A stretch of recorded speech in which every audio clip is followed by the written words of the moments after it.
የማያዳግም መልስ ስሙት እስቲ ይሄን ልጅ በእናታችሁ። ክልክል አይደለም ያህያው ክልክል አይደለም የፈረሱ እኔ ፈረስ አህያ እባብ አይጣል አልኩም። በአጠቃላይ እግዚአብሔር የፈጠረው ፍጥረት ዛሬ በወንጌል በአዲስ ኪዳን ነው በተፈጥሮ የሚያረክስ ነገር የለም እኮ ነው።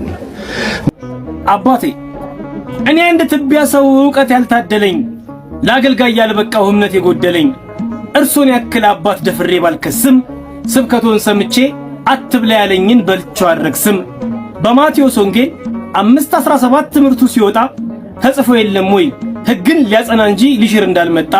እስኪ ልጠይቆ እርግማን በሙሉ ከተሻረ ባንዴ በእርሱ አመለካከት ሰይጣን ወደ ክብሩ ይመለሳል እንዴ?